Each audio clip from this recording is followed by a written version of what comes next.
shop.com. Będzie mocne.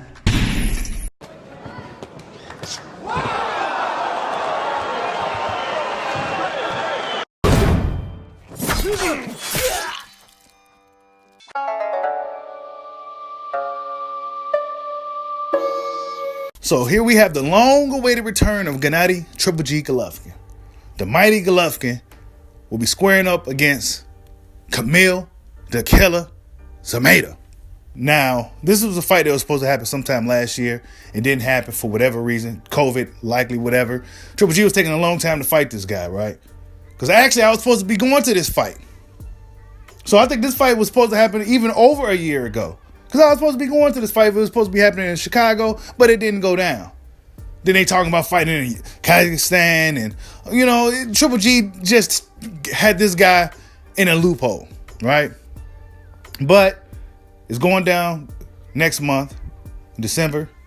And our fans still excited for Gennady Golovkin. It seemed like once he got the DAZN deal, everything just changed, right? He stopped speaking English and shit. He got rid of Abel Sanchez. And let's just be real about Abel Sanchez. He rubbed a lot of us the wrong way. But he did a phenomenal job in marketing and promoting Gennady Golovkin. Triple G wasn't a talker. And I think some of these other fighters, trainers need to take notes. I think they try to do it. It just don't work like Abel Sanchez was doing it. He really was pushing Golovkin, the Mexican style, and it really worked. But then he got rid of him. He kicked him to the curb once he got the DAZN deal. Kicked him to the curb, got rid of these two other guys that are trying to sue. All this other stuff, right? But here we are now. Triple G is almost 40 years old. He hasn't fought in the ring in probably likely over a year. And he's going up against a guy that we never heard of in Kamil Zameda, who likely never fought outside of his home country.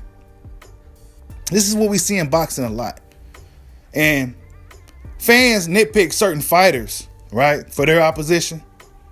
But then you got guys like Triple G fighting these type of opponents. Guys like Tyson Fury fighting guys like Otto Wallin and Tom Schwartz and all these other guys, right? Guys we never heard of.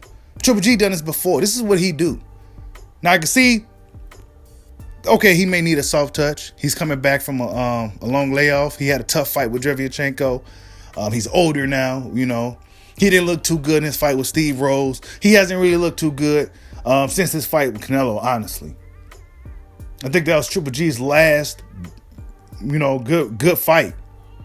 And now he's pushing 40. He's going up against a guy we never heard of. Now, do I expect this guy to go out there and make the best of this opportunity? Ain't no telling. Because when you get these guys you never heard of or never seen, you just don't know what type of dude's going to show up. You may not get no guy like that Breedy guy that went up against King Tug, who fought his heart out. He lost a close split decision. He fought his heart out.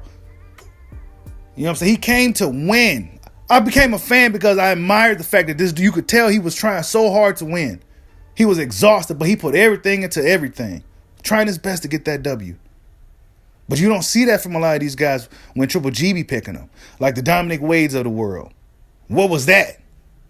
That shouldn't even been a mandatory. Kamil Zameda, actually, he's a guy that got requested as a mandatory. He wasn't even the number one guy in the IBF. He was like the number 3 guy, something like that. Triple G requested this guy, and I guess IBF granted his wish. Now, do I expect him to go out there and pull off the upset and beat Golovkin? Absolutely not. That's just not how boxing works. He's supposed to just be an opponent for Golovkin so Golovkin look good. If the dudes start doing too much, that's not according to plan. We got to pull this plug on this early. If you watch fights long enough, you start to see when certain things just don't look right. Example, the Kovalev-Canelo fight. It just didn't look right. To me, the Triple G Steve Rose fight, it just didn't look right. The Ryan Garcia-Dono fight, it just didn't look right. But maybe it's just those, maybe I could just be over analyzing it, but it just didn't look right. I don't think this guy will go out there and try to beat Golovkin, but I would like to see him try. I would like to see him actually go out there and try to take it to Gennady Golovkin. Be one of the few guys to beat Triple G, other than Canelo, right? But I don't expect that to happen, so you can't really get excited for this type of fight. You can't get excited for it because we don't know what this guy's going to bring. We knew Sergey Derevyanchenko was going to bring the fight. So it was exciting. It was kind of like, okay, we know he go come bring the fight. But Kamil Zameda, we don't know. Doubt he fought out of his home country.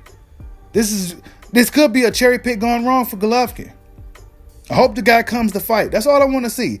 You know, sometimes once a fight gets made, this is all you can do. You just, okay, let me just see what this guy could do if he go out there and beat Golovkin. Honestly, I felt Steve Rose could have beat Triple G. But it seemed like he was doing too much. His shots was landing at will. And it just didn't seem right. That fight just didn't seem right to me. But I felt that Steve Rose could have actually won that fight. But it is what it is. Triple G is back. Our fans are still excited for Gennady Golovkin. You know, he had a lot of buzz. 3 years ago? What was it?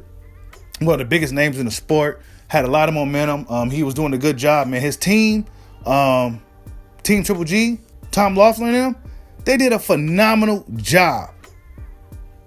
I'm not the biggest Triple G fan, but his team and Abel Sanchez, they did a phenomenal job. And I think a lot of these trainers, fighters, promoters, etc. need to take notes from them guys. Like, subscribe, Hodge your boy. Peace out.